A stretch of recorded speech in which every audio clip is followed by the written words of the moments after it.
This episode is brought to you by Smartsheet. Work isn't coming back. It never stopped. In fact, it got faster.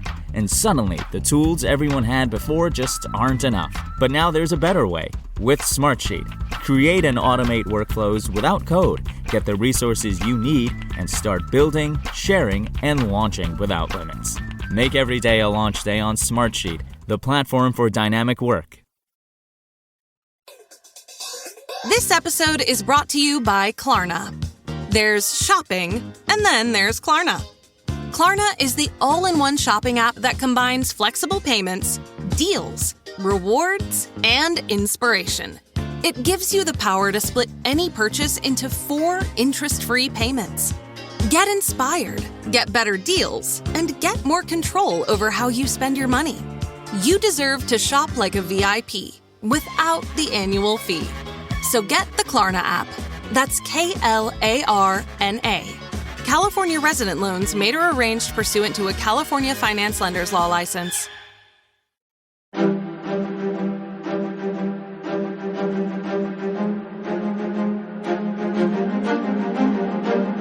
Hello, and thank you for listening to The History of World War II podcast, episode 330, The Doolittle Raid, part 1. Perception is reality, and the Americans perceived, or rather knew, they had just been sucker punched at Pearl Harbor. Oh, everyone knew war was coming between the Empire of Japan and the United States. It was just a matter of where, when, and how. Still, a sucker punch? No, this demanded payback, but tenfold. For what it's worth, and it's not worth much, the Japanese did not intend to strike before they declared war, but as the Japanese ambassadors suffered delays in getting the official message from Tokyo to Secretary of State Cordell Hull's office, that's the way it worked out. The attack preceded the declaration.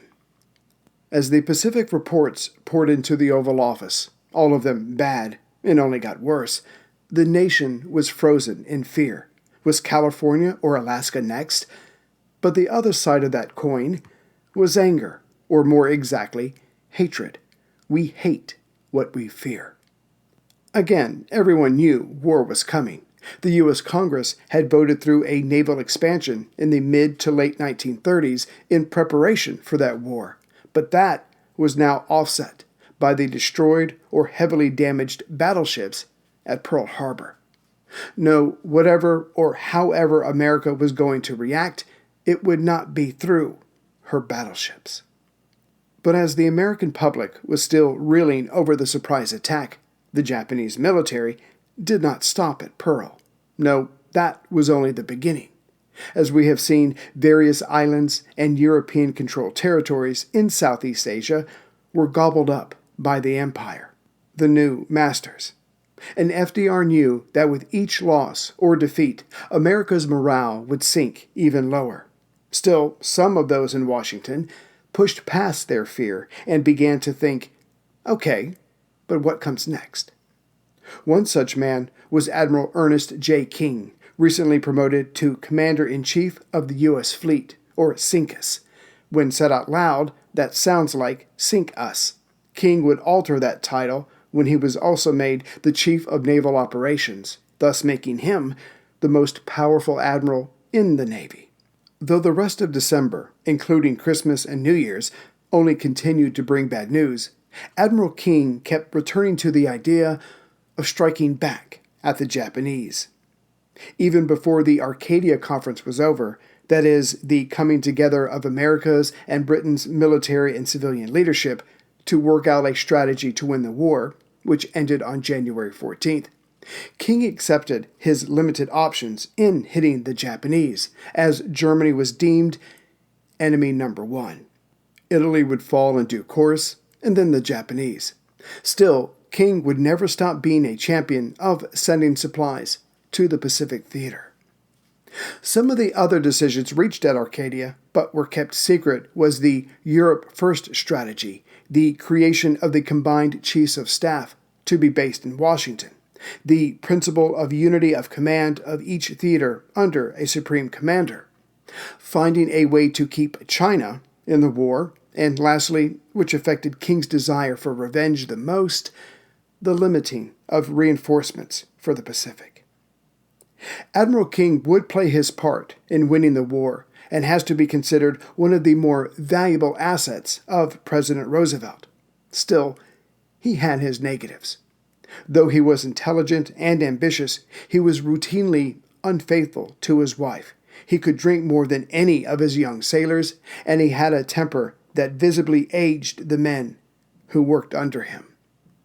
The point is, though he accepted the dictates of the Arcadia Conference, his mind, driven by his aggressive personality, kept revisiting a way to hit back at the Japanese. As he told his fellow senior military leaders, no fighter ever won his fight by covering up, by merely fending off the other fellow's blows. And FDR was of the same mind, but for different reasons. Yes, all of his isolationist opposition had disappeared overnight with the attack on Pearl, but the U.S. was far from ready to go on the offensive, either against the Germans, the Italians, or the Japanese. Within a matter of days after Pearl, the U.S. went from being an undeclared belligerent to having a two-front war. This was going to take time. But being a politician, the question was, what could be done to raise the spirits of the American people, of their allies across the Atlantic and Pacific, and more directly, what could strike fear into the hearts of their enemies, to let them know no one, no location was free from attack, no matter how far away. Basically, another Pearl Harbor, but with the tables reversed. So the president started scouring his maps. Could an airstrike against a Japanese territory be launched from China? Perhaps, but as the Japanese had been taking more and more of China's coastal territory, it got trickier to say yes to that as each day went by. What about Guam, or Wake, or the Philippines? But as January rolled around, those places were taken off of the list by Japanese invasions. What about from Russian territory, as the Americans, British, and the people of Soviet Russia were now all in the same boat? But Stalin would quickly say no to this, as he had a Soviet-Japanese neutrality pact signed in April of 1941 in his hands, and that he would not give up, as he and his were barely holding out against the opening phase of Operation Barbarossa. This episode is brought to you by Sweet Northwest Cherries. So you're at the grocery store or online, and you're thinking, cherries. You know they're delicious. But did you also know that Sweet Northwest cherries are loaded with phytonutrients? They can help you sleep better, reduce stress, and recover from exercise faster. Plus, they're low glycemic and packed with antioxidants. Learn more at nwcherries.com/sweethealth. General Marshall, the Army Chief of Staff, tried to mollify FDR's anger by telling him many Army pilots, retired or currently serving, were signing up with Colonel Claire Chennault to fly fighters against the Japanese in China. But FDR remained adamant. He wanted action. He knew it would be some time before a major engagement, a chance for the Americans to strike a devastating blow against the enemy, but he wanted something now, a gesture. He wanted the Japanese to feel what the Americans had felt after Pearl: shock, fear, humiliation, and he wanted it against Japan proper. He wanted Tokyo to know the real meaning of war. Which brings us to Admiral King's Chief of Staff, Captain Francis Lowe, age 47. He and his superiors, hell, even the president himself, were racking their brains on how to strike at Japan's capital. In the end, it was assumed by most, but not by all, that it would have to be a naval aircraft launched from one of the 3 remaining carriers in the Pacific. Of course, being naval aircraft, they would have to get rather close to Honshu, the largest of Japan's 4 main islands, and that would put that carrier at risk, which was hard to justify, seeing as they were the only offensive weapons, besides the submarines, and their torpedoes were still working out the issues that the Americans had in the Pacific, at the moment. Back to Captain Low. On January 10th, 1942, a Saturday, Admiral King returned to his flagship, the 333-foot steel-hulled yacht, the Vixen, in the Anacostia River at the Washington Naval Yard. He had come from an Arcadia meeting, but still had a pile of paperwork that needed his attention. That's when Low walked into the Admiral's office. Clearly, he was apprehensive. Low's nickname was Frog, which he had got from being the captain of the Naval Academy's swim team. Everyone there had a nickname. King's was Dolly, due to his rosy cheeks. But over the years, he tried to get people to call him Rey, R-E-Y, as that is the Spanish word for king. No, King was not humble. I'm not sure if Rey caught on, but there were plenty of other names the Admiral was called behind his back. In truth, King was hard, and at times enjoyed being hard, as he chose to be feared rather than loved. But he was fair and had an eye for talent, which is why Low was his chief of staff. Indeed, these two men had already cleared the air between them, as King had tore into Low when they were on the battleship Texas the year before.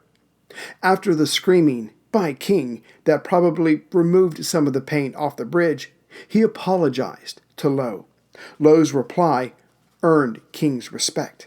"Admiral, aside from asking for my immediate detachment, there is not one goddamn thing that you can do to me that I can't take," which allowed the following conversation to take place. Low said, "I've been to the Norfolk Yard, as you know, sir, to see the progress made on the Hornet. The USS Hornet, launched in December of 1940 and commissioned in October of 1941, was the largest and last of the Yorktown carrier class. And her size was only possible because Japan had backed out of the Naval Limitations Treaty with the U.S. and Great Britain.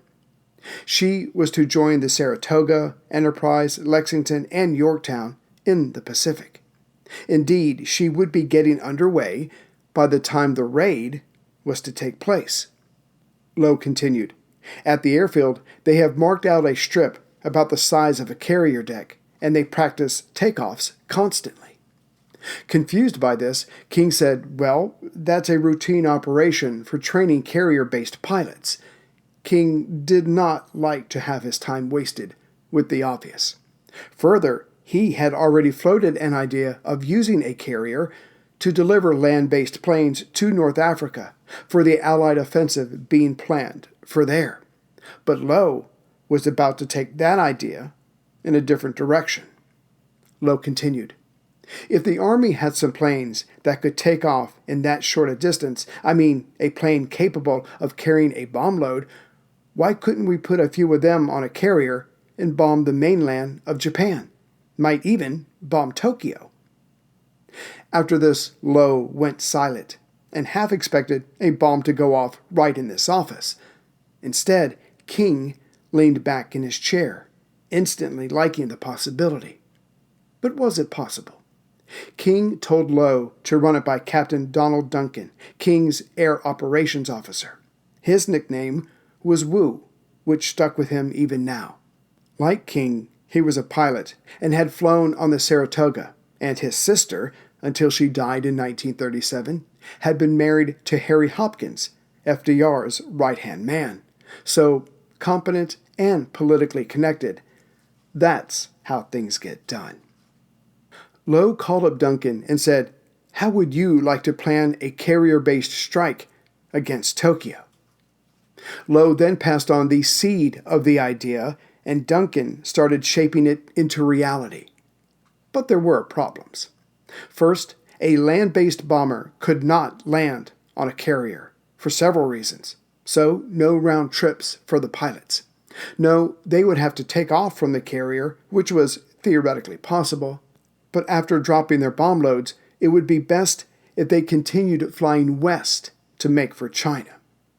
Next, as the Japanese had air patrols that covered 300 miles off of their mainland coast, a plane with bombs would have to take off beyond that point to carry out the bombing and then fly to China.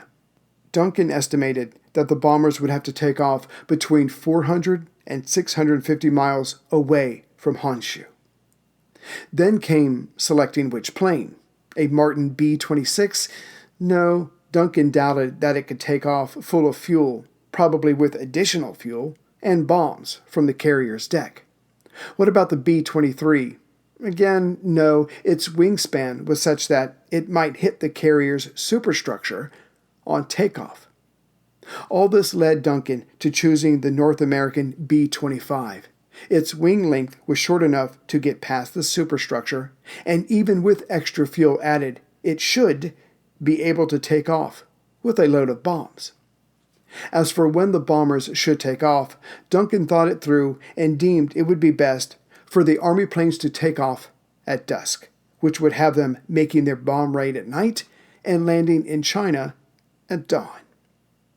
Later, General Hap Arnold, the chief of the Army Air Force, would bring in Lieutenant Colonel James H. Doolittle into the plan and get the crews ready. Speaking of Doolittle, he would push for the idea of purposefully avoiding the Emperor's palace. This strike was to instill fear into the enemy, not to enrage them to the point that fear was impossible, and he would get his way. Lastly, after reviewing Japanese weather, Duncan found that April was the best time to launch the attack. All this was typed up and put on Admiral King's desk, of which he approved. Now King ordered Duncan to take it to General Hap Arnold to get his approval, and this occurred on January 17th. Arnold gave it the green light and selected Doolittle to start thinking about specific crewmen for the mission. This episode is brought to you by HP Instant Ink. No one is reading your mind, but HP Instant Ink knows when your printer is running low and sends you new cartridges, so you never have to think about ink. Save up to 50%. You'll pay less than $5 a month for ink and never run out again. Find out if your printer is eligible and enroll today at hpinstantink.com. Conditions apply. For details, visit hp.com/instantink Spotify. It has been said of Doolittle that he accomplished more in less time than his contemporaries or superiors. Getting his wings in March of 1918, he became a test pilot. He had learned from the Wright brothers themselves. He taught himself aerobatics. He helped Brigadier General Billy Mitchell sink a battleship in 1921 to show the Navy that no, battleships were a thing of the past. He set a world speed record. He flew across the United States in under 24 hours. He got a doctorate in aeronautical engineering from MIT. And lastly, he developed instrument flying and proved it would work by taking off, flying, and landing a plane that had its cockpit completely covered. This was in 1929. And Doolittle wasn't about to waste time now with this mission. Just days later, January 23rd, he sent a B-25 to Mid-Continent Airlines in Minneapolis, Minnesota, to modify the plane, as it was too heavy to guarantee a successful takeoff, full of fuel and bombs. The engineers there added new fuel bladders, bomb shackles, and cameras. To compensate, out came the ventral gun turret, the 230-pound radio. After all, this was to be a silent mission. And lastly, the $10,000 apiece high-altitude Norden bomb sight. After all, it was deemed best to make a low bomb run to help with accuracy and avoid AA fire. Put aboard the planes, in all, there would be 24. There was now a 20-cent bomb sight called the Mark Twain. At this point, the third week of January, only General Arnold, Admiral King, Captain Duncan, and Colonel Doolittle knew of the plan. But on the 28th, Arnold went to FDR and gave him the basic concept. The president approved without knowing the full details. Those he would get only after the raid was carried out. On the last day of January, Chief of the Army Air Force Combat Command, General Carl A. Spaatz, handed over to Doolittle specific maps and targets. Now that much of the plan was coming together, it was time to get down to brass tacks. First, could the B-25s really take off from the Hornet? The distance was marked out and the crews got to work, practicing takeoff after takeoff. By February 2nd, it was proven doable. With that done, it was decided that each plane of the mission, and the exact number was still being worked out, would carry a combination of 500-pound M43 demolition bombs and 554 incendiary cluster bombs, each one holding 128 4-pound bomblets. During this time, Doolittle had been selecting his crew. They would all come from, as did the planes, the 17th Bomber Group. The group was in South Carolina, and from it, the 24 crews that Doolittle wanted were selected. With this done, he took them all to Eglin Field in Florida for intensive training.